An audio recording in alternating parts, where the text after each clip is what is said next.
What's good, everybody? What's good? It's Big Game James. I'm back in the building. I got my dog, Mr. George Carmi, coming in for them Washington Commanders. I told him I got a lot of questions because that's my hated team. I'm gonna just keep it real. That's my hated squad. That's what it is. And guess what? And now I get to feel good right now. I get to feel good a little bit. You know what I'm saying? But my dog is on here. Let everybody know who you are, man. What's good, man? Good to be here, Dave. I love you, James. George Carmi. I'm a host of the Full Press Commanders podcast. I write for fullpresscoverage.com. Me and James go way back. I want that cowboy smoke in the chat, man. Let's get it on. I'm here for you guys.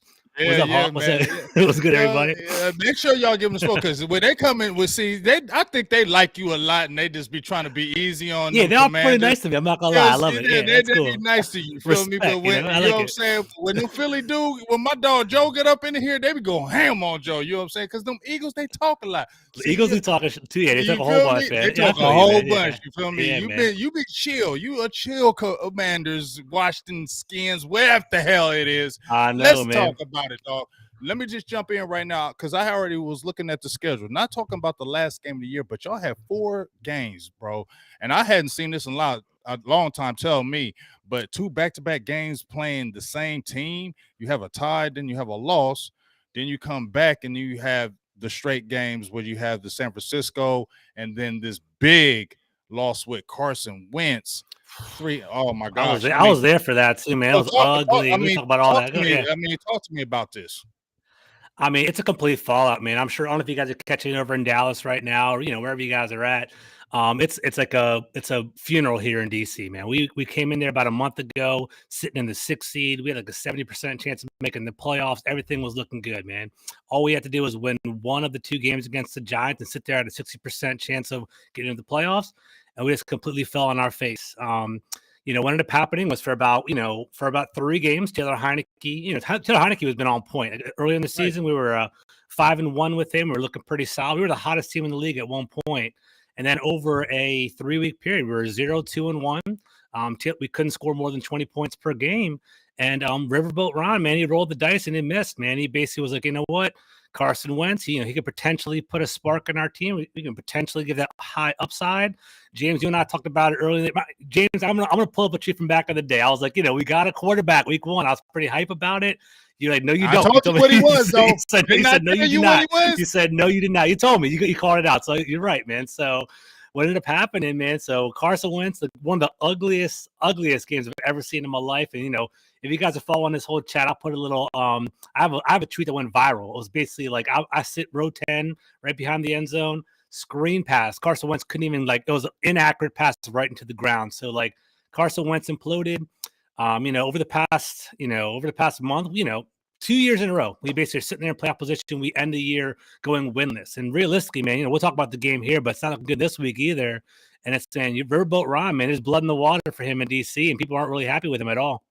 I mean, I would be very frustrated at that. First of all, that switch. I seen that and I was just like, and I had already told you, I'm not even come on here telling you. I told you so on this, but Carson Wentz, this was your last chance, in my opinion. I think we had talked about this to be a starting quarterback, and this was your last opportunity to be that. You showed once again, I think this is very ironic that when he was with the Colts, the same thing happened with him with the Colts, and he did the same damn thing again. His career's over, dude. His career's over. I don't wish negative things on anybody. And actually, I met Carson Wentz. It's not negative. It's just real. He's good people, but at the same time, it's like, dude, 2 years you probably just might really retire because you're not going to be a backup. Not to cut you off, George, but you're not going to be a backup. You're probably not going to accept that. So you might as well just retire.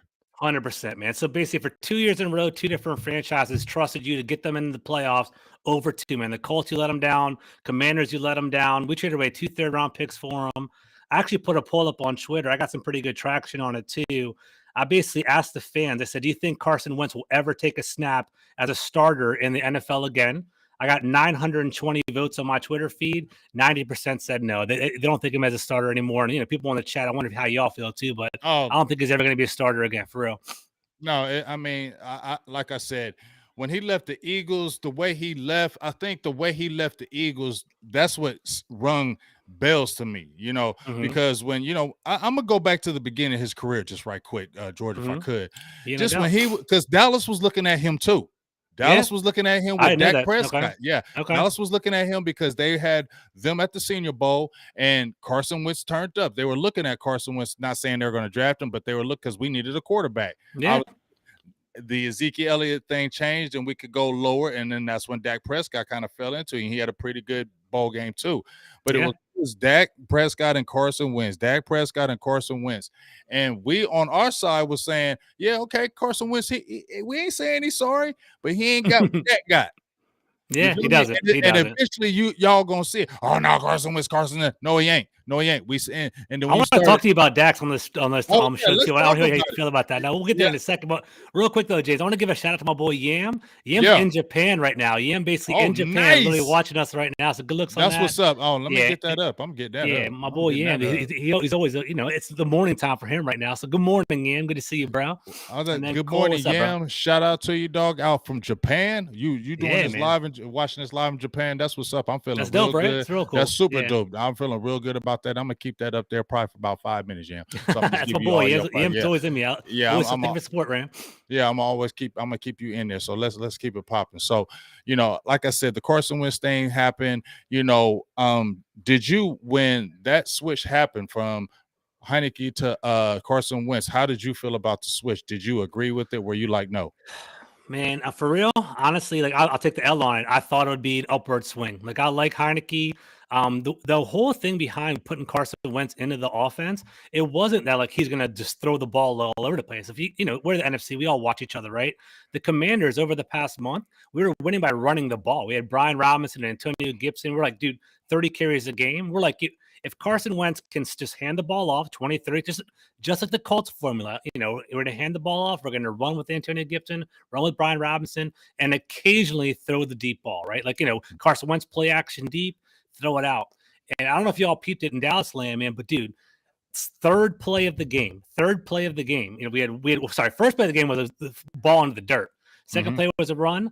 Third play of the game was an interception. The entire stadium boo, just like crazy. Like the worst thing I've ever heard of my life. I was like, this is bad because Carson Wentz is known for being mentally fragile, right? And imagine 60,000 people, and they were like Heineke, they were yelling Heineke, it was over. And after you saw that, I was like, dude, like it's not. There's no, like, he's done, and he was done. His body language was done. He couldn't walk to the field. It was over. So. He's done. He's not coming back to DC. He has 2 more years. We're gonna let him go. Right. Hopefully, nobody else is going. Who else is taking Carson Wentz, bro? Around here, local sports talk, and we can talk about it on a national level. But local sports talk is like maybe Arizona because Kyler Murray's out. Might get him for the first couple of weeks. Maybe Houston while they get Bryce Young kind of like embedded in the system and stuff like that. It's like kind of like a piece. Yeah. But he's not. But Wentz isn't necessarily a mentor. He's not that kind of person. You know what I'm saying? So I don't know. Like I said, I just feel like he just didn't go ahead and just retire. That's just my opinion. I don't feel like you need to play football anymore. You look like a smart guy. You could say I was Carson Wentz. I almost went to a Super Bowl, was a high draft pick, and now I do business now or something like that. That's cool. It's okay. And we talked about it, heard about it on sports radio today. Over his career, 7-year career, $135 million guaranteed. So come on, dude. Like he's a country boy. Go back to North Dakota, go hunting, go enjoy yourself. Just enjoy it. Step away from it for a little bit. Cause I think, dude, a lot of it, it's over. Don't come back. Over, dude. It's tough, man. It's hard. So I mean, like you just said, he likes to fishing. He's a mountain guy. He's boy. He's that guy. And I know you ain't dumb and spend all your money. You look like you saved your money. You feel me? So go ahead. Yeah. It's cool. You did your thing a little bit. You had your time, but to me, this ended it right here. To see that performance coming against the Browns, to have that performance, everything on the line, you trying to get the spark, and you throw that interception, and everybody instantly boos you because they already know what you are. We all know what you are now. They're just holding out. Nobody's even trying to hold out hope. They're just thinking that athletic ability. And that's the only thing a coaches is looking at. And that just goes to show that stuff don't always be working, okay? You can have the big arm, you can do all that stuff, but if you ain't got it upstairs and guys can't believe in you and guys can't follow you, it don't matter. And I feel like that's why Dak Prescott, we can talk about him. We can kind of segue to it. That's why I feel Dak Prescott is still disrespected, because you see what that guy has on the field, but you see what Dak Prescott now is saying, oh, he can't throw the ball. He can't do this. But, dog, he does have them intangibles, and that's why we are 12-4 again. Before we do a hard pivot over to Dak Prescott, the last thing I want to say about Wentz, and for anyone, I see the New York media will eat him up and see that in the chats and all that kind of stuff. He completely lost his mobility. That's where he is. He just is completely immobile, and basically you have to have an ideal protection offensive line to protect him. And we don't have one in DC right now, so he just got eaten up. So Dak Prescott, man, 14, 15 picks on the year right now. So I mean, but George, I'm not a hater. You know how it is. I mean, I think it's a good quarterback for real. But so what's the deal? For one, I got to give you all credit. I got 4 games? Cooper Rush kind of led the team at the beginning of the year. So I mean, honestly, I think Kellen Moore's a great coach, and Dan Quinn's a good defensive coordinator as well. I don't think they'll be with the team next year, so we'll kind of talk about that today too, if you don't mind. That's fine. But yeah, dude. So Dak, man. So what's going on? Is it is it a regression? Is it just having a bad year? It's not a regression. It's not a bad year or anything. Like I said, when we go back to the stats, we're still one of the top scoring teams in the league. We hit 40 points 4 times this year. They were all with Dak, not with Cooper Rush. You know what I'm saying? So I don't know why people, like I said, I think a stat, it was on Twitter. It was my guy. I can't remember the name. I apologize, but he threw it out in the air. Like Matthew Stafford led the league in interceptions and they went to a Super Bowl and won it. There's been plenty of Super Bowl quarterbacks that had high interception rates and won. And here's the thing, like you said, they've already charted. We've already seen it. I've already checked it out.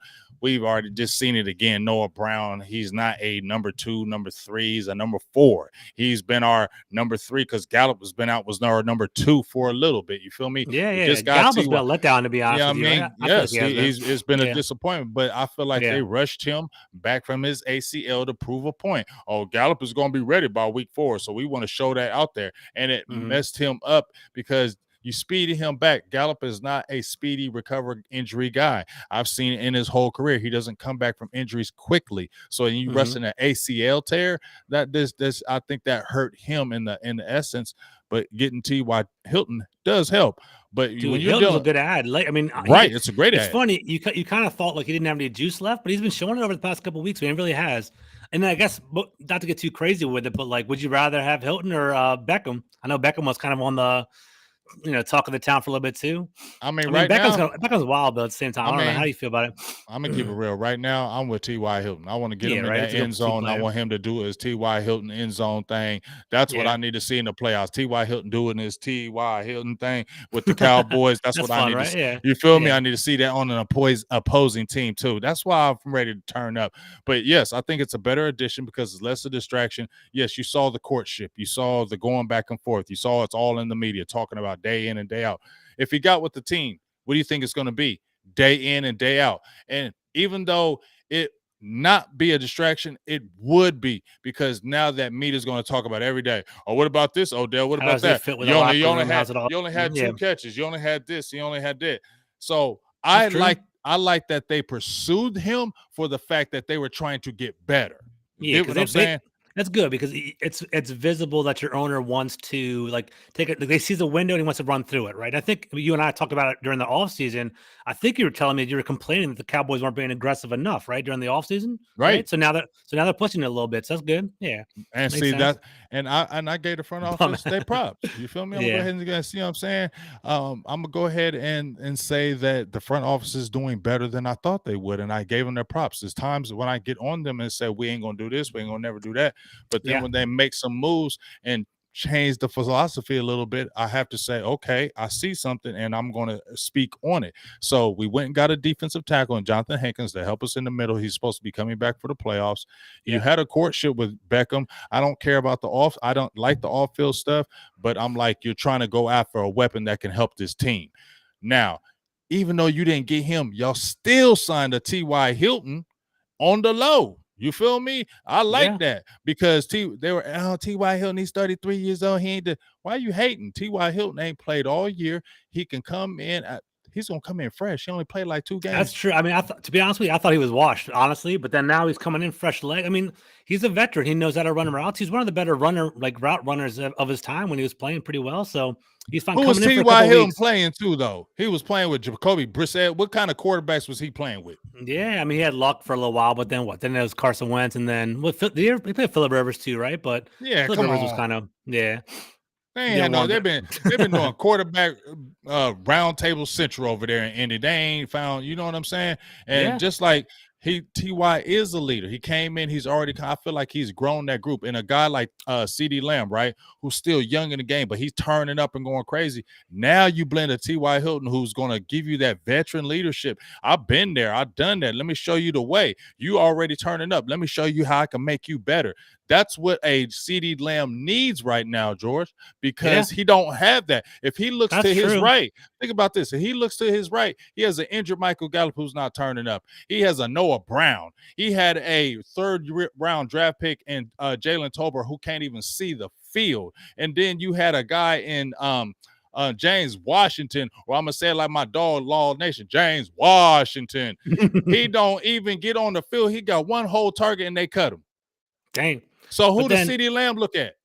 I mean, for real though, like I don't know if you kind of are hitting at it, but like basically Ty in the wide receiver room can help him like look at the routes and look at coverages and kind of coach him up. It's like almost like a pseudo coach. Like he needs a mentor. Like CD Lamb has a talent to be a wide receiver one, but he also needs a fostering too. So I like that. It makes sense. It's good. It's a good look. And now it's perfect for the playoffs because he can really show you some things. And then I think the team is kind of gelling. Now, talking about the interceptions, I didn't want to get off of that. 7 of those interceptions, I think 7, somebody said it in the chat as well. I saw that, came off the receivers. And if you really do look at it, I mean, and these were critical games where these guys are dropping the ball on Dak Prescott. So you got to look at that. And I don't have a problem Dak being aggressive. Did he do some bonehead interceptions? Yeah, but when I look at Dak Prescott's whole career, he ain't never did that. He's been very good with that interception rate. I think his interception rate in his whole career is still 1.9%.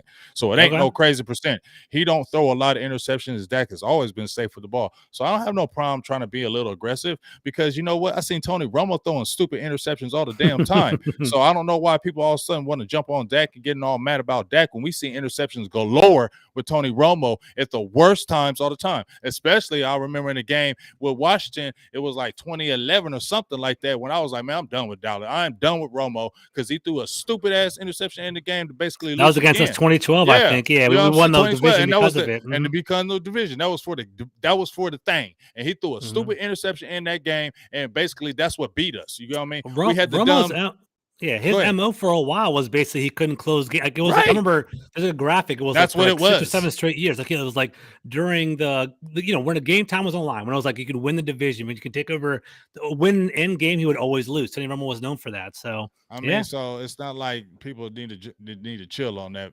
It's cool. I don't trip. My thing is, I feel like Dak is a strong leader. He has talent and he has good talent. But with that leadership and what he commands on that field, I think the team really just believes in him and he can will you to victory. He'll make the team play better. And I want that. I don't want a Carson Wentz who's going to, you might have good talent, but you ain't leading the team. And that's going to turn the team off. And then the team is not going to play for you. And if the team doesn't play for you, you're not going to win in these big games. It's not going to work. It never does. It doesn't work. Y'all got to play as a team all the way through. I'm not gonna lie. Like, just honestly, from Dak, I think he's a likable person, man. Like, I don't like Zeke. I'm not gonna lie. I think Zeke's annoying as hell. Like, I think it's the most like Zeke's obnoxious. Zeke's obnoxious in my opinion. And we could talk about him too, but like Dak seems like a leader. Dak seems like he is, respectable, good in the community. He plays good enough. There, last year before, I think it was last year, 2 years ago, before he got hurt, it was like he was like the leading passer in terms of yards by like hundreds of yards by the time he went down. It took like weeks for the QB2 to overtake him in the passing yards. So he's a good player. Now his legacy is, can he actually make it happen in the playoffs? Right. Like he hasn't done that yet. So we'll see how that goes. Well, that's what I'm hoping, you know what I'm saying? Because I've seen the letdown, but I'll look at it like this, George. Y'all had an opportunity, now y'all are out. We have the situation where we can shut up a lot of critics. They're going to go into the playoffs saying the same thing about Dallas. When I listened to Richard Sherman when Dallas played against the Tennessee Titans, Dallas struggled, and I listened to Richard Sherman, and people get frustrated and yell at him and get mad at him, but to me, he's speaking the truth. Yeah, I've seen this before with Dallas. Yeah, I've seen them be good. They probably when 2014, we came in there and beat them when they had like 10 in a row. No, I mean, nobody had beat them in a long time at home. We came in and beat them in 2014, and people were like, hey, this is a different Dallas team. But we've seen this before time and time again, but they haven't got over the hump. So this don't impress me it does impress me that you're back-to-back playoffs with Mike McCarthy because we had a coach in Jason Garrett, and I ain't believing no Garrett. You had 10 years of off and on and inconsistency. Now Do you you believe in have. McCarthy though? Do you I believe do. in I him? do. Yes, I do. Yeah, because I mean, I I know when you guys hired him, you weren't too keen yeah. on him, right? People didn't like him No, at all. I So did. are people I changing their did. mind now? I So don't care what people saying. what do people say though? I'm curious about that. What do they I think? think I did a poll. I did a poll on my own channel, and I asked if Dallas lost early, like in the first round, Mhm. would Yeah. you want Mike McCarthy gone? A lot of people said they wanted McCarthy to stay. He's on a 5-year deal. He went to the playoffs 2 of his 3 years and double-digit win seasons. I feel like they are. I feel like we are going to win a playoff game. I feel like we are going to beat. If we get Tampa Bay, I feel like we're going to beat them. You guys are gonna beat Tampa Bay. I think you guys beat Tampa Bay. And I'm not even going to say we're beating them because they're going to struggle, because I feel like they're going to play good because everybody plays good against Dallas. But I don't care. It's not going to matter this time. I feel like the team may finally rise. I could be totally wrong, but I just feel in my heart they may do it this time. If you guys get Tampa Bay's been up and down all year, and Tampa Bay hasn't been they haven't been consistent. I think you guys can knock them off, but at the same time, do you really want to play the GOAT? You know what I'm saying? Tom Brady. Yeah, I do. You do? I don't Okay. care. I want all that smoke. I've been saying that, George. I want all the smoke. I'm not running from that smoke. I can't run from it because I'm not playing. But if I damn sure was playing, I would definitely be telling him I want all that smoke. I'm tired of hearing about this Tom Brady. He's 7-0 career against Dallas Cowboys, 5-0 with the Patriots, 2-0 with the Buccaneers. We had the year before in 2021, and I felt like we had that game. We play them this year. They blew us out. They really handled us. They were calling us out, saying that, we knew your plays, we knew what you were going to do. And this is what I said, George.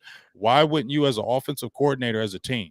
This team called you out and basically said, we knew what y'all was going to do, and y'all were no threat to us. That's what they said to you. And if you could play them again, go to their house with your team and Tom Brady, who's never lost to you, and go in there and beat them soundly. You don't, in my opinion, I feel like you're getting over a mental hump. It's going to take you to a better level. So when you play that next game, you're going to feel a lot more free, and you're not going to feel that pressure now because it was relieved because you got a dragon that you slayed finally out the way. Now, when whoever you play, let's say you playing Philly, I think we ain't worried about Philly because guess what? We dealt with Philly. We know we can beat Philly. He has a good record against Philly, so it's not like we going against Philly scared. If we go into Philly, Dak Prescott's not Philly, scared. man. That's a rivalry right now, man. It's going on. It's a rivalry to them. It's not no rivalry to us. My rivalry is with Washington. I don't love care. that. You know what I'm saying? Man. I'm down, man. It's never changing with no Philadelphia Eagles. I ain't never liked no Washington Redskins. Y'all the Commanders now, but I was in those young days, and I seen the Hogs, and we're gonna talk about that. I just seen that Washington. It was deep. Joe Theismann, John Riggins, Joe Washington, Art Monk. You feel me? I seen all that. Gary Clark right behind me, man. That's what you know what I mean. Man. I seen the fun bunch, so I really know what the history is about. You know what I mean? Yep. But let's talk about your team as a whole and a player in specific. Sure. And that's Chase Young. Yes, sir. What's really going on with him?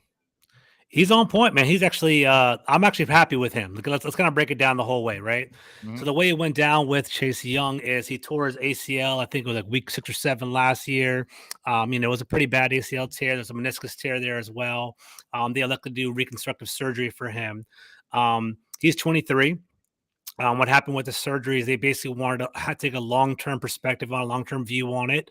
And, I actually tore my ACL before too. I don't know if you've ever had it happen to you or if anyone in the chat's had it happen to them. So the way it works when you do a ACL reconstructive surgery, they have to replace it with muscle, right? So they either do a cadaver, which is a dead body, don't gross one out, or your own hamstring.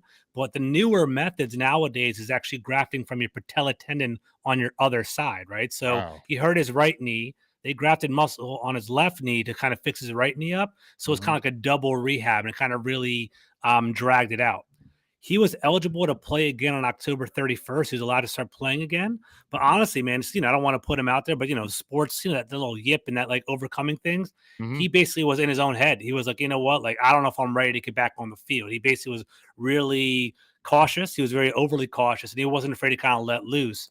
And what ended up happening is it dragged out. It dragged out like almost on 1 more month after that. And he just started playing. He missed the second Eagles game, and the first game back was a 49ers game, believe it or not. But he ended up playing. He was supposed to play 10 to 15 reps during the 49ers game. He started playing well, so he left him in there 20, 30 reps. And then the starting defense end ahead of him is hurt now. It has concussion. So Chase Young has been playing almost, 80, 90% of the snaps now. And honestly, man, like we were kind of worried that he wouldn't necessarily is he going to be like really behind in regard to like his gameplay, but he looked pretty good out there. He was like during the 49ers, we had like one famous play where like there's two actually big plays in the 49ers game. One was he actually bull rushed Trent Williams, like pushed him back. I was like, all right, he's generating power. So he got that pass rush there.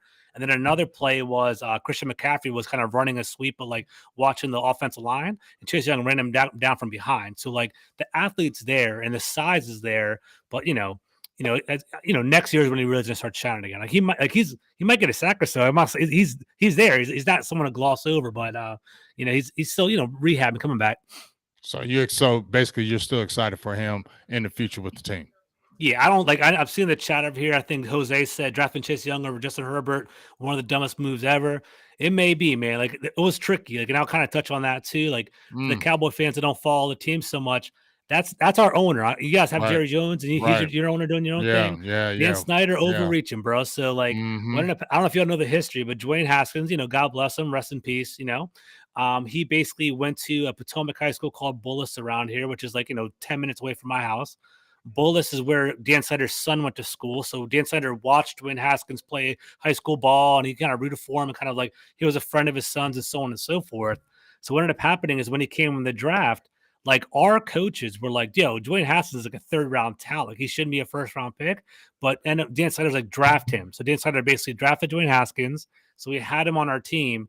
And then when Ron Rivera took over the job, it was like we had Dwayne Haskins on the bench. It's like, we had him like, first year, are we going to draft another quarterback like the next year? Or are we going to basically try to build around it? So, in retrospect, Justin Herbert would have been awesome, and that would have changed our whole franchise. But at the time, it didn't make any sense. So that's kind of where we're at. I mean, that's kind of tough when you think about it, but I like Chase Young. He's a good player. I agree. Injuries, I mean, that's going to be tough, but he is a very good player. I mean, nobody can deny that. When you watch him play, you can tell he's a good player, especially when he stays healthy. He's a dominant player. If you get him in one-on-one situations, he's going to win. He's a very good player. So people who hate on Chase Young, maybe in the way he was kind of drafted, kind of bad. But if you're looking at Chase Young, you're saying Chase Young. Somebody said right here, Chase Young, Jay, but I kind of like, no, he's not. That's not him at all. That's not even that's not even a fair comparison, in my opinion. They're not even Chase Young is heads, shoulders above Javon Clowney, Javidon Clowney. Just always remember Chase Young is 23. You know what I'm saying? Right. So like Head he and still shoulders. he has so much more.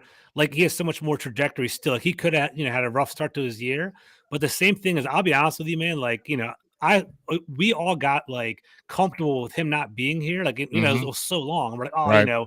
maybe we trade him or whatever. There's some talk about him being a bust around here a little bit too. But dude, I can feel past it sometimes. I'm on the field. I got to see Chase Young.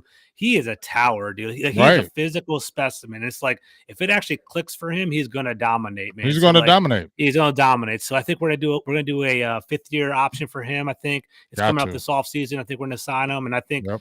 I think he'll be good next year. See how it goes. Yeah, that makes sense. If you let him go, that would be the dumbest move ever. That would be the dumbest move ever. Yeah. If you're talking about dumbest moves ever, that would be the dumbest move ever. If you let him walk, he will go somewhere else and just absolutely dominate. He's a different type of talent. I seen him at Ohio State. I'm out here in Ohio. I get to see Ohio State more than anybody else, and more I get to hear the radio, the talk shows, and all that. And he was on the level where they were talking about the Boza boys and those type of level. He was that type of guy, and he has that type of talent. So, let's see what happens. Let me get a shout out to my dog, Young Wilson, how he was coming with the $4.99 holla 2 times. donation. Yeah, let's go. We're trying to do our thing. But let's talk about these Commanders Cowboys matchup. You know what I mean? You got a quarterback. First they was going to do Carson Wentz. I mean, first they had Heineke car. Now they're going to this third round guy. Let's talk about that third round guy. Explain him to me.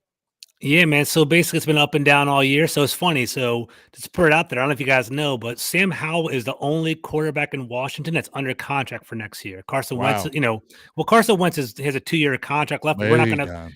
Is $26 million on the cap. We're not going to pay him $26 million. So he's going to be released. Taylor Heineke is an undrafted free agent, so we don't know what we're going to do with him yet. And Sam Howell's a rookie, and he's getting paid what, $2 million, maybe, if that. It's a cheap quarterback option, right? For those of you that watch college football, he was potentially the number 1 pick last year, right? 2 years ago. Javonte Williams, Michael Carter, all these offensive talents started leaving him. And his junior year, he kind of had a regression because all the NFL talent left him. So he fell in the 5th round.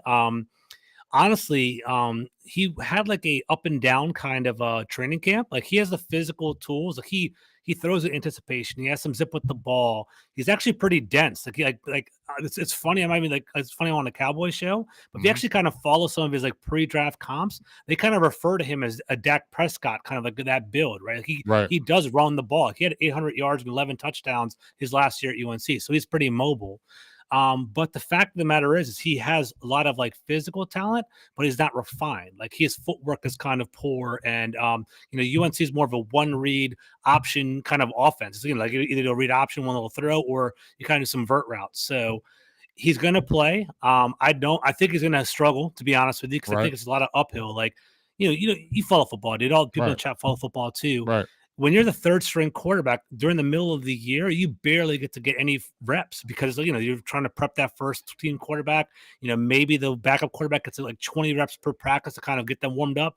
You're doing you might do scout team or something like that.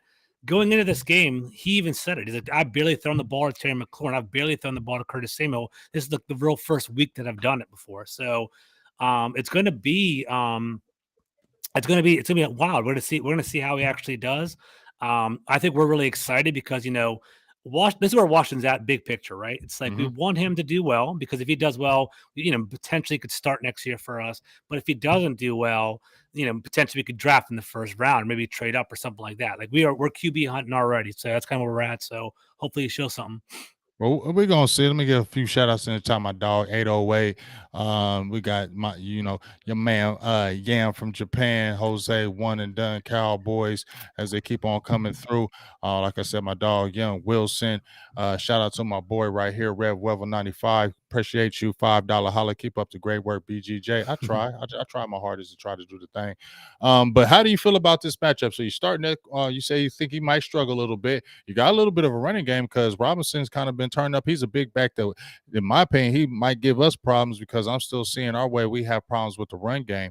But coming into this game, how do you feel like the team is going to be coached with Ron Rivera? Do you feel like y'all going to come all out? How do you feel like the approach is from your perspective? I mean, I think y'all gonna. I mean, it's gonna be. If you look at the injury report, I think they're starting to pack it up already, James. It's the hard part, man. So, like Brian Robinson, I think he's already listed as out. He's not going to play this week. Yep. Antonio Gibson's in a walking boot. He's on IR for the year. A couple of our starting offensive linemen are out. It's going to be like they're starting to pack up, but I think Washington is kind of like. We want to test Sam Howell out, but at the same time, if we lose, it's going to improve our draft position. I think that's what we're going with right now. But it's a running list of injured people. The only thing that's actually solid right now is our wide receivers. It's going to be Terry McLaurin, Curtis Samuel, Jahan Dotson, and hopefully you guys kind of respect Jahan Dotson. He's been holding it down this year for us. So he'll be out there. Sam Howell will be out there. But, it's going to be Jonathan Williams, who's like a journeyman running back. It's going to be our RB1. We're going to be missing, I think, at least one guard because basically we're going to start we have like a 7th round rookie. We're going to try out that guard, and it's going to be wild. Like it could get real ugly if Benjamin St. Juice and our safety Cam Curl. I don't know if you guys, I'm sure if you guys heard of them yet. Yep. They basically they're questionable for the week. But Jonathan Allen's out, who's one of our premier defensive tackles. Like a lot of our big guys are just kind of taking this extra week to kind of rest up and relax. So you get in our JV squad this week, so it's gonna be kind of wild. That's so if you guys are playing for a playoff spot, it's actually good for you all. So that's good. I mean, we're gonna see. I've been saying I'm cool with being a road warrior. Dallas's record this year is 8-1 at home, and it's not the greatest on the road. I don't know what that exactly is on the road, but I know it was like 500 for a minute. But I want to be road warriors. I'm cool with being road warriors. I'm cool with going to Tampa Bay. I want that smoke. Like I said, I feel like in the playoffs we play better away because it's less the pressure. All the Jerry Jones is up there. I just feel like there's just a lot of stuff that just gets in the way. I feel like they can concentrate more on football when they're away from the noise, and they can just go ahead and play some good football. Maybe a lot of people are underestimating us. I know a lot of people are underestimating us because they think we're going to choke like here. So that's why I said, George, you have a golden opportunity, especially if your guys are sitting out. I don't care if they have the seed. If Philadelphia wins, we win. That's cool to have the seed. but that's going to make me feel better that when we play Philly, we beat them. You know what I'm saying? At the end of the year. And now we beaten, even though we struggled against the Titans, which I knew we would. I knew it was going to be that type of game. And this game, I feel like against Washington, now that you tell me all these guys sitting out, I don't feel like we're going to struggle against y'all because I felt like you guys might play it close. But now you telling me all these injuries, now I feel like we're going to blow you out because to me, it's more rivalry. Like when we play the Titans, that's not a rivalry to us. So maybe we play down a little bit. But this is Washington. We're playing in Washington. We like shutting up the Washington fans and just the whole organization. So this could really be a real ugly game. But that's what we want because we want that type of confidence, especially if we still go in to play Tampa Bay. We mash y'all, just get y'all out the way, and then boom, that's more energy for us to go to the playoffs. Like, let's go. Now I feel you, man. I mean, I'm a season ticket holder. I'm gonna kind of do my diligence and go to the game and kind of punch my clock. But it's gonna be wild, man. I know there's gonna be a lot of Cowboy fans, a lot of Cowboy fans in here in DC. People are selling tickets. It's not looking good. We're in rebuild mode. You got to think about where we're at, man. For about 1 month, we were sitting there in the 6th seed. It was almost assumed we were going to go to the playoffs, and a hard breaks. Boom, we've been hoarded down over the past month, and there you go. We're out of the playoffs now, so people are feeling down around here. So we'll see how it all checks out. Well, let me give a shout out to my dog, John Jones. He been doing the thing. $10 holla. Hey, we appreciate the $10 holla. We appreciate y'all, what y'all do out there for the nation out there, especially Big Game James. Now, you was talking about, I want to talk about a player. You know who I'm going to bring up, Derek Forrest Jr. out there representing Walnut Ridge. I also got another kid coming out next year. His name is going to be Julius Wood. He also attended Walnut Ridge out here as well, and he's a safety as well. He's 6'2", 200 pounds. He led the East Carolina Pirates in tackles this year, had a couple interceptions, one return for a touchdown. So he's definitely looking to get drafted. We're definitely going to be pumping him up out there. But talk to me about Derek Forrest Jr. We're all excited about out here in Columbus, Ohio, and everything about what he's doing. Talk to me. Does he really have a bright future? He did a really good this season. Do you think he has a bright future in Washington? Yeah, we'll talk about that. So real quick, I want to give it a shout to my boy Yam. So Yam, I'm holding it down from Japan. He's seen a lot of MBD in the DMV. For those of you who don't know what that means, never been to Dallas in the DMV. There's a lot of Dallas Cowboy fans that never been there before, but they rep it hard out here for some reason or another. That's crazy. They're like the fake fans for something. Whatever, we get on them. So yeah, for real. So Derek Forrest, man, you and I go back and forth with him, and I've been talking to you all year. Dude, he really stepped it up, man. Shout out to Walnut Ridge, man. He basically, first game of the season, he had a major pass breakup. He had an interception the first game of the season, won the game for us. That was a coming out party for Derek Forrest. And then as the year went on, man, he basically has been a hard hitter. He basically has been laying people out. I think he has 4 turnovers on the year. I think he might even lead our defensive backs in interceptions. And I think I was really upset in the second round of this draft. I really wanted to get a strong safety because I didn't think we had one.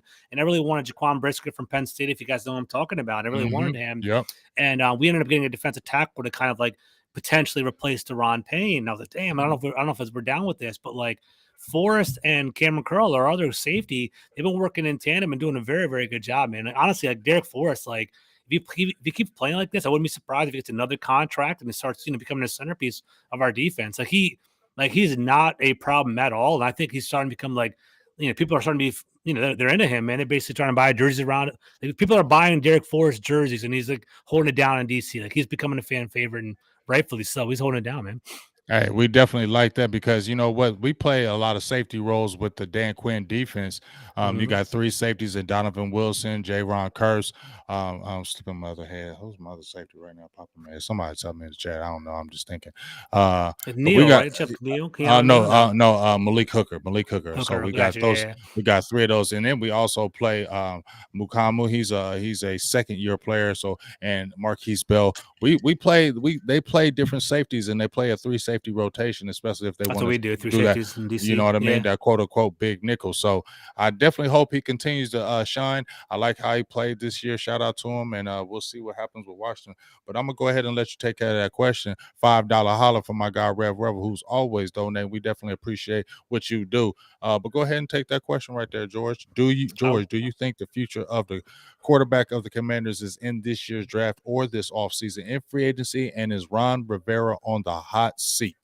What's good, Rev? It's a great question, bro. Thank you for asking. So we'll see. I think to be honest with you, I'm pretty deep into this. I follow the team every single day. It's my favorite thing, right? So Right.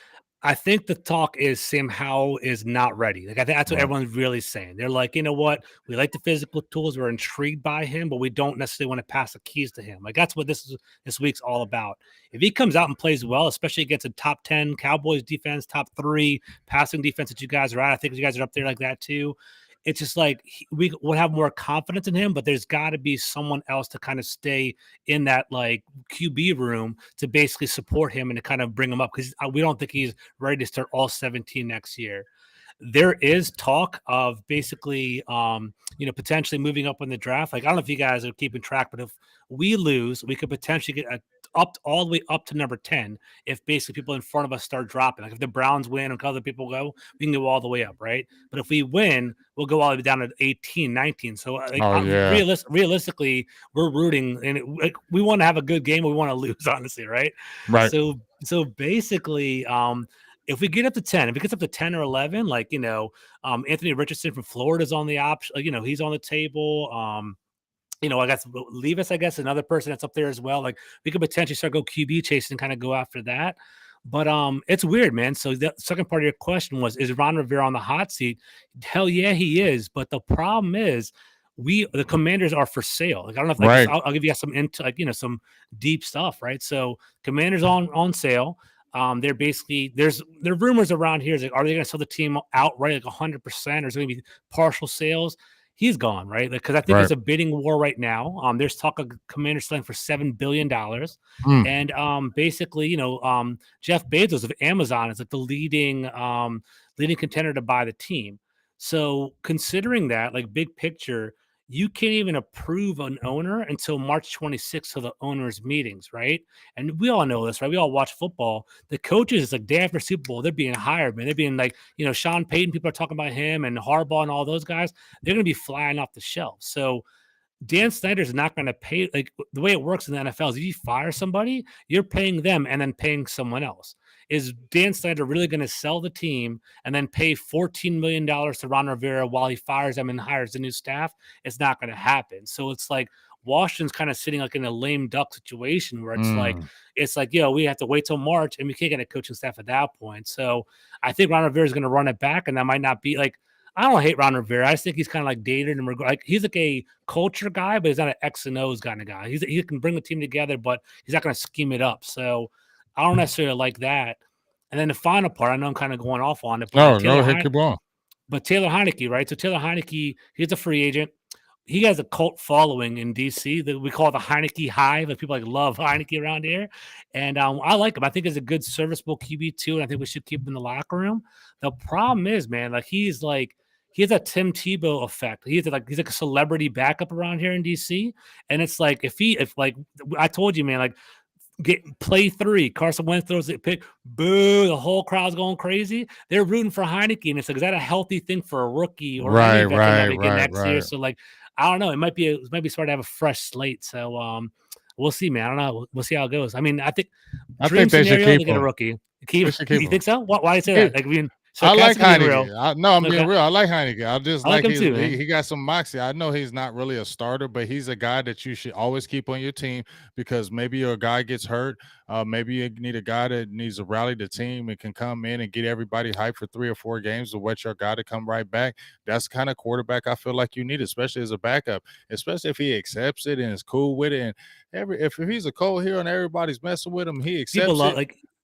People love him. I don't know if he caught that shtick down in Ohio or in Dallas. Like basically what he would do was like every time he beat a team, he would buy their Jordans in that color, and he kind of like he put it on his Instagram account. The Caps, Alexander Ovechkin here in DC, the Washington Capitals, like he's like chasing history, like the biggest NHL goal scorer. Like he's like smashing beers and drinking it on the crowd and stuff like that. People love him out here. And to answer your question, Rev, that's the $1 million question. The question that Rev is asking is someone going to pay Heineke? Like I have no idea. So. I don't know. He's like a backup. He's getting paid $3 million now, which is nothing at all. Right. He can get definitely a raise, but he's not no starter in the league. Not to me. He's a backup. Yeah, so I dive into it. I'm a content creator. It's like Jacoby Brissett type of money, Baker Mayfield kind of money, right. What's his the Geno Smith kind of money, like $8-9 million, something like that. He'll get a little bump, and we'll see. I think I kind of had him like $10 million. Like I think it's going to kind Yeah, of boost up a little bit, but that's like, cool. are we going to pay $10 million for a backup? That's kind of the tricks. I mean, but then Right. again, the money is nuts in the NFL, man. It's going crazy every year. So who knows? It's supposed to go up to like 220 million, I think, Hmm. next year. So they're going to get even more money. That these TV deals are getting bigger and bigger. NFL makes all kind of money. I feel like I said, if I was a team and I had a backup that could be a backup like a Heineken, I would definitely be cool He's a high because floor guy. yeah, He'll get you 500 ball. That's what yeah. I'm saying. As a backup, it's all you want. 500 ball. Hmm. So it's good. So what do you kind of think about the draft anyway? You guys, let's say you guys get a high pick. You're coming like say as high as 10th. Who would you target or look at right now? What do you think are your top needs from the Commanders right now? The biggest needs for Washington, the real biggest needs is offensive line, cornerback, linebacker, and quarterback, right? So linebacker, I think you can kind of wait, right? We drafted Jamin Davis a couple years ago in the first round. Unless there's someone that's really high end, you can kind of get him later on.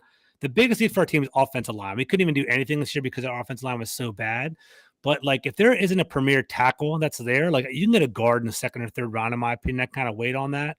I think a cornerback would be great because I just think that like if you got a top 10 pick and you got a top 10 cornerback like a CB1 dog, like that's pretty solid, man. I wouldn't mind having him on our team. Like I like Tracy Porter Jr. from Penn State. I can get him more in the teens, but he's 6'2", runs a 4.3, and kind of a big corner. I wouldn't mind having him. And then finally, man, like if there's a quarterback that's floating around, I mean, I haven't done my deep like draft profiles yet, but like I'm down for a quarterback. I'm open and like I don't know about Stroud and Ohio State. All those Ohio State quarterbacks I'm not too keen on, but like Bryce Young's he has that awesome poise. Justin Fields ain't too bad. You ain't getting no damn Bryce Young. I know I'm saying I know I'm saying Bryce Young. I like his like poise. If I'm trying to get at and Anthony Richardson from Florida. I like that whole like his You physical really want talent. that though? Yeah, we He's know. wild though. You He's just a Malik. said we don't want to do that physical talent. I want leaders. Is he a leader? That's true. That's true. I don't know. I just I'm do my saying draft though. That's research. I don't want to do that. I want an See, athlete at quarterback. I see Dak, but to Dak more ain't super athletic like But I was that gonna though. say I'm gonna get mad at the Cowboy fans. I see Jalen Hurts. I see those people that are running around. Right, I but you like also that, see man. dudes getting hit too. See Yeah, injuries. yeah. Feel And me? a funny one. We'll see. This is pipe dream, but there's a quarterback about like 45 miles, 30, 45 minutes up I-95 in Baltimore. Man, it's a potentially. People are saying he might be let loose. Mm. Lamar, get him in DC. I don't think it's gonna happen. I think he's gonna go franchise tag him, but like. Yeah, they gonna tag him. He damn sure ain't gonna go let them He go ain't to going. no Washington. But I'm saying if they tag him and they're like, 2 first round picks and you Y'all basically might do whatever, that. dude, we would definitely Yeah, wouldn't yeah, hesitate to do yeah. it. That's what I'm Y'all saying. So definitely whatever, would yeah. do that. Yeah, y'all. 100%, yeah. Yeah, let's keep that in the mix. So now that you done told me that, I'm already saying, yeah, y'all might be in the mix because y'all definitely would give up 2 first rounders No, no for question, dude. Lamar Yeah. Jackson because y'all 100%. would want all that smoke to kind of he would be the lift because he would sell y'all tickets, especially if new And ownership. let's say this is not going to happen, but a dream scenario. Jeff, I don't know if you all know this or not. Jeff Bezos he's a leader to basically get the Commanders. He's Amazon. He's a fourth richest guy in the entire world. Like, I'm mean, funny, fourth richest in the entire world. Uh-huh.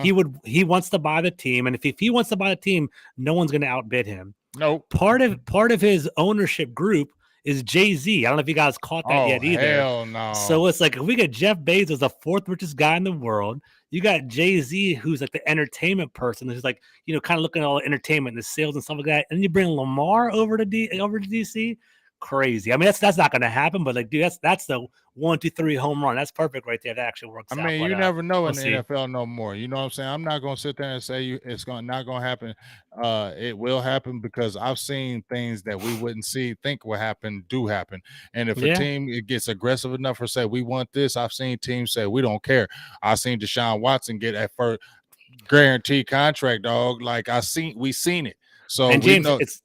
Go ahead. Yeah, I was gonna say over the past couple of years, it was like, what Deshaun Watson's not going anywhere. Russell Wilson's not going anywhere. Aaron Rodgers, man, it's starting to happen, man. Things are starting to move. So you never know. Like for me, I know, I'm in DC. Baltimore is like 30 minutes from here. Like I see the impact he has. Like in the community, people love him in Baltimore. Like it will be devastating if he left, but you can never say never. So like, and I know Washington will throw everything at him if he does become available. So That'd be I, interesting. I truly believe that as well. So that's why I'm gonna keep everything open.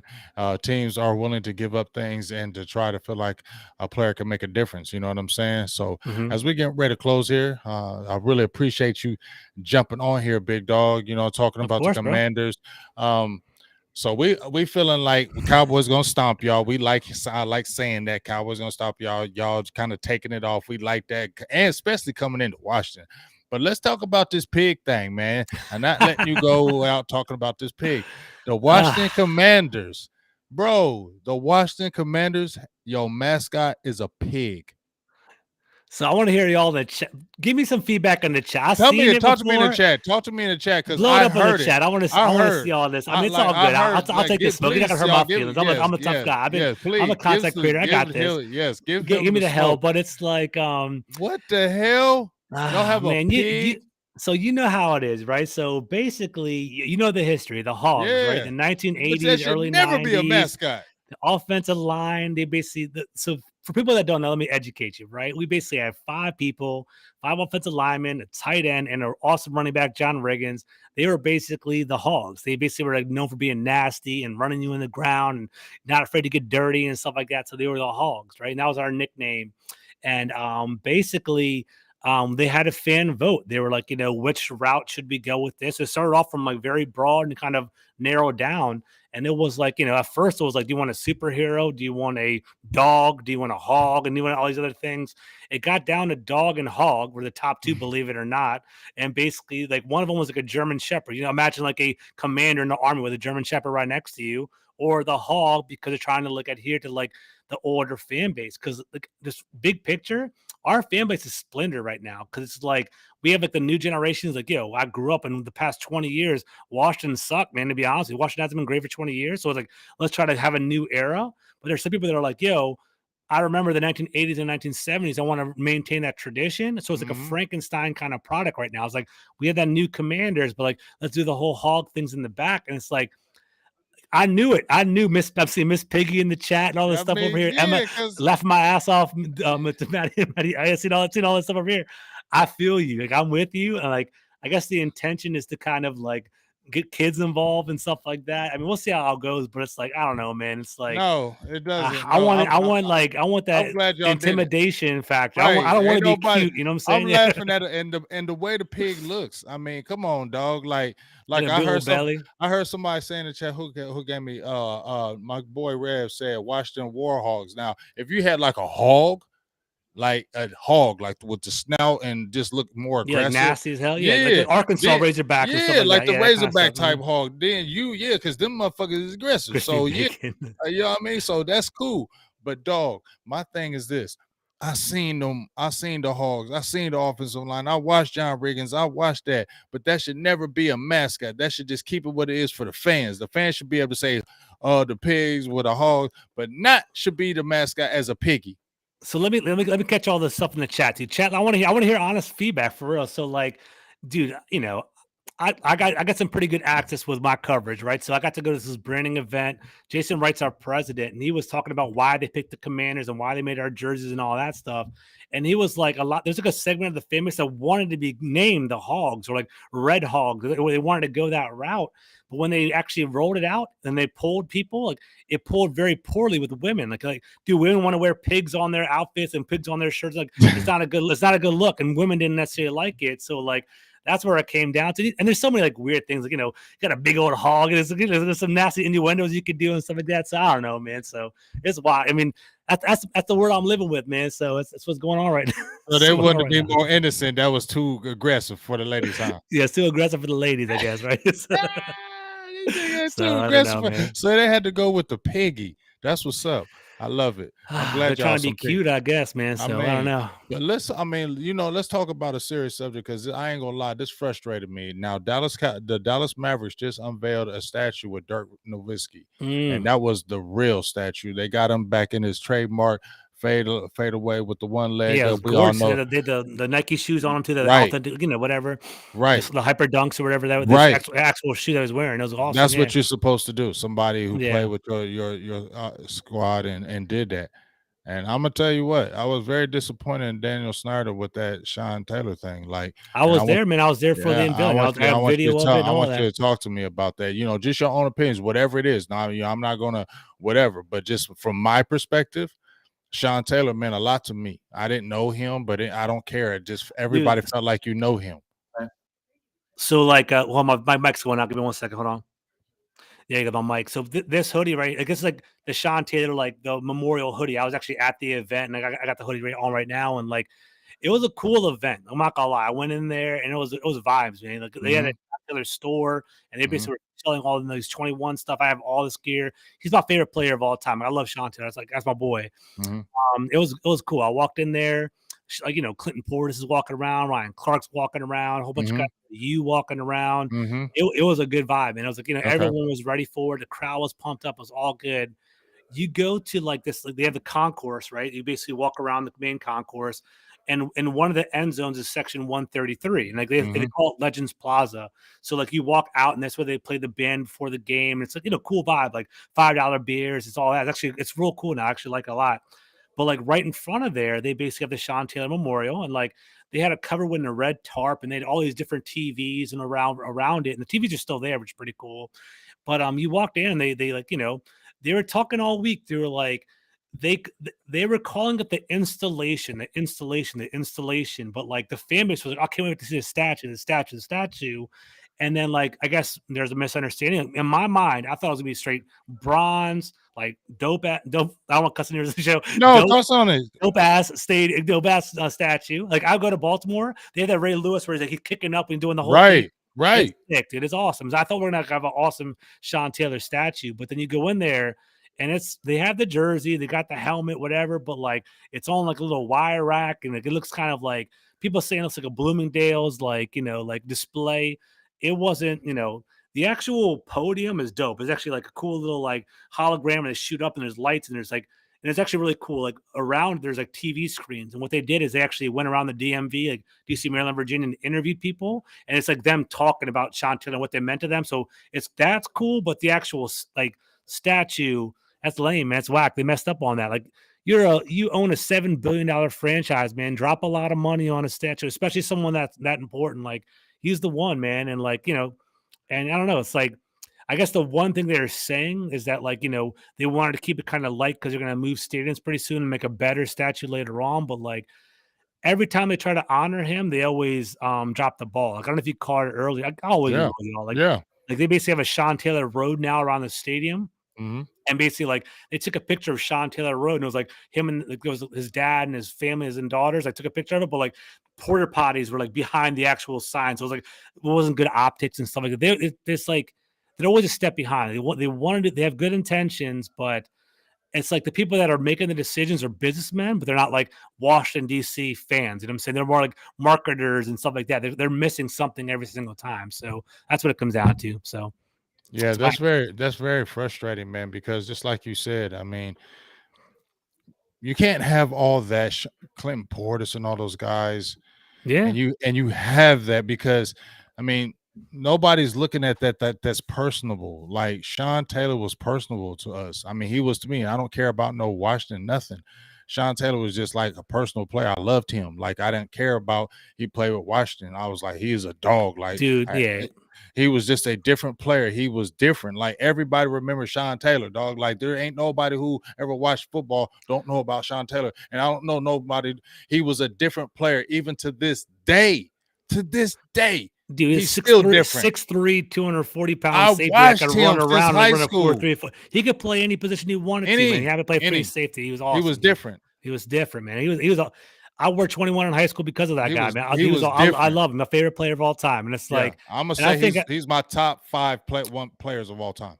he's all, dude, I love him, man. So like, it's like you can respect, I respect Lawrence Taylor. Like I'm a Commanders fan, but dude, you have to respect people that do it. Like Sean Taylor could do it, man. He was that dude, and like it hurts because like there's different waves of people that you follow, right? Like the older generation, John Riggins and Gary Clark and all that. Mhm. I'm kind of in the middle. Like that's kind of like I was too young for that. I remember it though, Right, but like right, Sean Taylor's my dude. Like Sean Taylor was right. my guy, and like they're letting us down with him, man. So that's where it's at. Oh, I hope that, they can do better. And just like you said, they got to get some personable people. That corporate stuff gets in the way and it Yeah, they're messes things trying to. up. And in my opinion, if you're Daniel Snyder and you already got the fire on your ass from this NFL and everybody's investigating you, this is where you don't drop the ball. This is where you try to get some people on your team and say, hey, I got a lot of money. So I'm going to put this bronze with a cane with all that hype in the event that was around it. Like you said, if they would have dropped a real statue where it really felt like Sean Taylor was right there, they would have been playing that around the world, dog. And shameless plug, man. So whatever. Go I ahead. love talking to you. My YouTube channel is Full Press Commanders. Like Full Press Mhm. Coverage is my company. Full Press Commanders is my brand. Definitely subscribe to it. You can see the Sean Taylor video that I'm talking about. All these different, like I put film up every single week. So go take a look at it. Like it was a big. It was like hundreds of people sitting around this statue, and they're pumped for it. And I was like, I have it. It was like 3, 2, 1. Like they dropped the actual tarp, and everyone's like, oh, it took a step back. I was like, it caught people off guard. It was wild. So I don't know. Yeah, well, like I said, I hope they can do better because it's going to happen. So if let's say they get the new ownership, like you said, if they get the new ownership, he has all this money. You don't think he'll make a splash with a different culture? You think he'll roll Ron Rivera one more time if it goes to a different ownership? It's gonna be wild, man. So like this is uncharted territory for a lot of us, right? So Dan Snyder's owned the team since 1999, so we haven't really seen a new owner before. The talk around town, if you actually listen to the beat guys, you're like, in March, let's say it gets approved, like he may, Jeff Bezos money $4 million or whatever is nothing to Jeff Bezos. Why not fire Mhm. Ron Rivera, make a big splash? But like, would it be smart for an owner to kind of fire everybody off the break, or do you want to like at least have 1 year to kind of get your feet under you and have some stability? Because Ron Rivera isn't horrible. He just isn't like elite. He's a guy that can get you 500 ball, and he can be a centerpiece for you. So it might be a good stepping stone to kind of like just get on his feet. It might be interesting to have that big splash. We'll see. And I don't know what league rules are. Like, I don't know if it's like, let's say Bezos is going to buy the team. I don't think Sean Payton's coming to us, but let's say like Sean Payton, for instance, right? Like, could you have like a handshake deal where it's like, yo, I'm going to get the deal, hold out for me, and then in March I'll hire you? Like, does that happen in the NFL? I have no idea. I've never seen it before. But then me being the kind of thinker that I am is like, if you have a job where like, hey, I'm the Denver Broncos, I'm gonna pay you right now. Here's the actual like ink on the paper. Like, are you gonna be like, no, wait, he told me in March he's gonna pay for me? You're not gonna. Right. No one's smart. No one's gonna do that. Like, because you never know. You know how people go. They're gonna fake on the Mhm. deal, and you get screwed out of a job. So why don't the best coaches take the best jobs instantly? So I just don't think it's gonna work. So I see what Pat's saying. Like, Rivera's gone, but I think like the in a normal year he'd be gone. I think because of all the mess going on, he might stick around for 1 more year. Yeah, we'll see. I just hate that lame duck status, you know what I'm saying? But I get it, but I just kind of hate it. But I see your reasoning if they do go with the new ownership. Do you think a Daniel Snyder goes after the NFL? He's a very like vindicative bad person. Like I'm not trying to like. I'll be real with you, man. Like it's funny. Like I do like coverage and content and stuff like that. Like in the back of my mind, I'm like, I talk smack about Dan Snyder, but I'm always afraid. Like, dude, he's. I've heard things where he basically sues newspapers and stuff like that. Like he does stuff like that. So I wouldn't be surprised if he goes back at the NFL. But like I think realistically, like I don't know if everyone knows this, but like he had to take a debt waiver to kind of so the reason we lost the Commanders is because everyone the social pressure for Redskins and all that kind of stuff. So his minority owners who own 40% of the team, they basically tried to sell they were like trying to sell to their own people. And Dan's like, I don't want that to happen. Like I don't want to have like a weird dynamic in my boardroom. So he asked the NFL for a debt waiver of 40%. So he owes the NFL like 280 like billions of dollars. He has a lot of money, right? So like I think what's going to happen is the NFL is going to be like, yo, get the hell out of here. We're going to sign an NDA. Thank you. You're not going to go to jail. Just leave. And it's kind of go that direction. And then I think I think it's going to do NDA. Just go away. Is go away. And like most recently in the Washington Post, there was like people like, the Washington Post is very investigative journalism. They found paperwork of Dan Snyder, and like they said, like what he like they found it the residence that he's recording as his primary residence is in England now. So it's like, damn, is he going to basically like I mean, if I was him, like he's hated around here. Like take $7 billion, go to Europe. They're not gonna know who the hell you are. Go get on a yacht and enjoy yourself and live the rest of your life. Or why not, right? So I think that might be the look that he's going. So we'll see.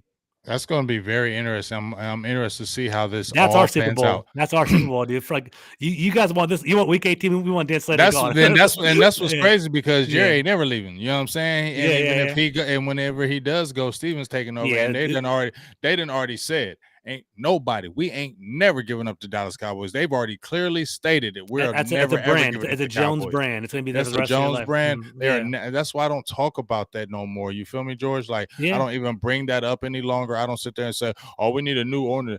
Bro, I gave that up like 10, 15 years ago. This is Jerry's team. They ain't never giving it up. And once you get into content creating and actual start, meeting the newspaper guys and meeting the guys in media, meeting the players and talking to them and being Yeah. in the streets, you're like, you start getting a different ear. Like, no, these guys ain't giving up this organization. So you just better just stop talking about coaches and things. And real talk. I know we're trying to wrap it up pretty soon, but like for real, like Jerry Jones, I'm an objective person. You know that. Like I think Jerry Jones is the ideal owner, right? Am I wrong about that? Like I he mean, writes I the don't. damn checks. I mean, he like he's not Only afraid thing to I win. hate, Yeah. the only thing I hate about, I'm not gonna say hate. The only thing that bothers me is because he just talks a little too much. I mean, I just feel like you're 80, um, you're the general manager. I feel like you have too much input into coaching with the plays and okay, this player is playing this week, and then I hear Mike McCarthy, well, we'll see. I just feel like he usurps the coaches. Okay. And when you're a player, I feel like, yeah, I like Mike McCarthy, but if I feel like I can go to Jerry over you, don't you think I will? You know what I'm saying? That's how Dan was. Like he might not. Dan's like removed now, but like Clinton Portis, it's famous. That's Like what I'm saying. RG3 and Clinton Portis, there used to be like I'm gonna go like Mike Shanahan hated RG3 because And basically he go RG3 would be like, above I'm gonna him. go to Dan and I'm gonna talk to him instead. Like I don't know, like the famous thing around DC was RG3 was a scrambling quarterback. RG3 went to Dan and was like, I don't want to be a running quarterback anymore. Like he's like, I'm Aaron Rodgers. He actually said, I'm Aaron Rodgers. I'm Peyton Manning. I can do that. And basically Dan was like, Mike, stop running RG3. And RG3 doesn't have he didn't have the skills to do that. And that's why he's out of the league right now. And like I said, that's the problem, and that's the Yeah. only problem I have with them. And then with Stephen Jones, I mean, he does penny pinch, but here's my thing: when I've angled this in different ways, George, because yes, he holds on to that, but Dallas is still winning with that method. They were 12-5 last year. They're 12-4 this year. Could be 13-4. So that method is not wrong in theory to build through the draft, sign your own, and don't spend all kind of money on crazy free agents. Don't overpay for them Yeah. because it can put you back in the way. There's nothing wrong with that theory. It's just like I said, nothing wrong with going after maybe one player that can get you over the hump. You don't have to go over to 5 or 4. You can get that one guy that you might have a really good team, but you just bring in this one player and he just takes you to another level. And that's why I said don't be cheap on that aspect. And if he would do that, I don't trip on him from that point because, like I said, I like you being able to keep your team young. That's the optimal level. You want to keep your team young. 100%. And Dallas is playing a lot of rookies and young players. That it's a young man's league. And if you can play more young players without big contracts, it's better for your team, especially, George, if you can win. And if you can win with young players and ain't paying a lot on your payroll, that's better for you in the long run. I'm not mad at that. But sometimes you got to step out of that box and make that one splash to maybe get your team over the hump. So we'll see what happens with the team this year because, like I said, I feel like it's an optimal opportunity, George, for the Cowboys to silence a lot of critics, slay dragons. Aaron Rodgers is 8-2 against Dallas. Tom Brady is 7-0. They basically both own Dallas Cowboys. Now, I'm gonna go back and say Aaron Rodgers didn't beat Dallas. It was 28-14 in the fourth quarter. Dallas beat us because Aaron Rodgers didn't make this miraculous comeback. They ran the ball on us. They had a lot of rushing yards on us. So it wasn't no Aaron Rodgers killing us. It was Dallas making dumb plays in opportune times, getting in their own way, and we lose. Just like in the Jacksonville game, in my opinion, we got in our own way. If we don't get in our own way and coach the right way, Mike McCarthy, I feel like you've been in this situation. You coached Aaron Rodgers, you won a Super Bowl. You've been there and done that. That's why Dallas brought you over here. You need to show that coaching elite because you're doing it in the regular season. You feel me? But you got to show what you showed in the playoffs. That's why they brought you over here. They didn't bring you over here just to win regular season games. They brought you over here to win playoff games and try to win a Super Bowl here. So that's what you have to show when you was over in Green Bay. Kellen Moore, I don't hate on Kellen Moore like a lot of people do in Dallas. You know what I'm Why do saying? they hate us? So I guess real quick, I know we're starting to wind down. No, we're My cool. three okay, whatever. So my three questions for you then is like, all right, Kellen Moore, Dan Quinn, Ezekiel Elliott, are any of them coming back or any of them leaving? Ezekiel Elliott, I do think he's coming back. Okay. Demarcus Ware, I'm sorry, Demarcus Lawrence Yeah, I'll signed hear a some of those too. If you have any other big ones are leaving or not, let me know. I'm curious about that. oh Who's yeah, leaving? If anyone's leaving, I don't know. I'm just curious. Yeah, Demarcus Lawrence, he signed a 3-year deal with us this past with Dallas this year, Yeah. and it was a type of deal where he gave like up $10 million of a signing bonus, I believe, to kind of help the team sign some other people. And the way he did the deal, I believe it was like 3 years guaranteed, Mhm. and it was kind of like a straight up flat deal, 3 years guaranteed. You stay with Dallas, you give up this money, you stay with Dallas. I think they're going to do Ezekiel Elliott the same way. 27 years old. He's still, I mean, Because he's Pollard's a 800. free agent too, right? Yeah, Pollard is a free agent. That's what I thought. I don't believe Pollard comes back in my opinion. Um, Wow. That'd be a loss because for y'all, man. I'll keep Pollard over Zeke, in my opinion. I Zeke gets touchdowns. Zeke's like a short yardage back now, in my opinion. I yeah, don't know if you agree with that. I I mean think Zeke is gonna get yards. He has like 868 yards. I think he's does he? Okay. almost Because to every time I see him, it's always like red zone touchdown. Like he's like he's got 70 12 yards. touchdowns. I know, as I'm saying, he's a like I'm a big fantasy guy. So I'll be watching him. He'll be like he'll get you like 60 yards touchdown, 50 yards. Like it's always like a touchdown almost every single week. He'll get you one. But I didn't think he was a heavy yardage kind of guy though. I No, guess he's not the heavy hitter, and that's why I like having Pollard. But people are like, they're gonna franchise Tony Pollard. I don't know if they're gonna do that. I think it's gonna be an issue because if you're franchising Tony Pollard, I don't it's gonna mess him up in my opinion, because he's a running back. Running back, you're sharing carries with Ezekiel Elliott, and you still got Malik Davis, that was our undrafted rookie, who is not a Tony Pollard by any means, but he's a good. If you let a Tony Pollard go, if he does well because he commands money, because somebody's gonna try to sign him. He's played himself into money. He's almost going to get 1,000 yards. I think they're going to let him start the game, or at least play his few snaps so he can get his 1,000 yards. yeah, He's he's like going to be a 12 hot yards away or commodity. something like that, right? Yeah, he's like He's pretty 12 close. yards away. I You know what I'm thought, yeah, saying? yeah. So I think he's definitely going to command a nice contract, because you see these teams He now. deserves it too. He's a good player, man. He's the for me, like CeeDee Lamb obviously is a good player, but it's like for me, it's like He's him our and most Pollard. explosive Yeah, player. yeah, I think so Tony too. I Pollard agree. is. That's what I see. Yeah. And that's why we need him in the playoffs. And if he can really shine in the playoffs, he's really going to make some money. Like if he turns up in the playoffs, he's got a nice contract, because you could see him with like a Miami, even like a Jacksonville, like those Miami would type be a of great fit for that, great fit. Great fit. explosive You got offense. It'd be those great. receivers, and you got a Tony Pollard in that backfield. You know what I'm Yeah. saying? Yeah, that's explosive, because he's Mhm. an explosive player. The only way they sign him, in my opinion, is they franchise him. But they're not going to sign him long term. They're just What's going to the number franchise for him for that? one Have you year. guys even looked into that yet? I How think much it's is it? like 9.1 million. It's nothing though, honestly, for real. It's Not not for bad. a running back. Yeah. But you know what? Just to talk about that right quick, George, when I was watching these players and they negotiate the franchise tag so long ago, I Yeah. see why they don't like it, because I just really studied it in my own head, not like really going deep in the numbers. But let's say they franchise him right at 9.1 million. I see why the players hate him. I mean, hate the franchise tag, because You're okay, yeah, limited, it's you're restricted. Yeah. right. You're restricted. You're paying me in the top five, right? That's great. But if I'm playing running back position and I'm sharing carries with Zeke, that's tearing my level down. I'm not going to get the contract I want. And you have a And short if I shelf get life at hurt, running back. Yeah. yeah, and if I get hurt, I'm ass out, because all I got is the 1 year deal money, and I ain't getting no more deals, because ain't nobody going to sign no hurt running back. Franchise tag maybe works for like a quarterback or something like that, but like running back or offensive lineman, because it's very Yeah. like you get a lot of injuries Mm-mm. that way too, is not a good look at all. Like I think we might potentially franchise Deron Payne, because he's like we want him, like we don't want to lose him, but like he's going to probably be like one of the he has 11 and a half sacks as a defensive tackle, man. He's going to be He's nice. he's going to be a top 5 free agent in my, again, not even being biased. Like he's going to be a top 5 free agent on the market. So like we're going to try to re-sign him, but he would be smart to go explore his options. So I think Washington's going to tag him probably, especially you get rid of Wentz's money, then you have money to franchise Deron Payne. It's an easy switch right there. So I don't know. We'll see. Yeah, and just to kind of expand on, because you said you was asking me about Kellen Moore Moore and and Dan Quinn. Quinn Oh yeah. Mhm. being, are they going to be there next year? Because I do think Zeke is. Kellen Moore, I do. I don't think Kellen Moore is going nowhere. Yeah, You don't I think a heard promotion or anywhere? only where he would get a promotion, he'd be a head coach of Dallas Cowboys.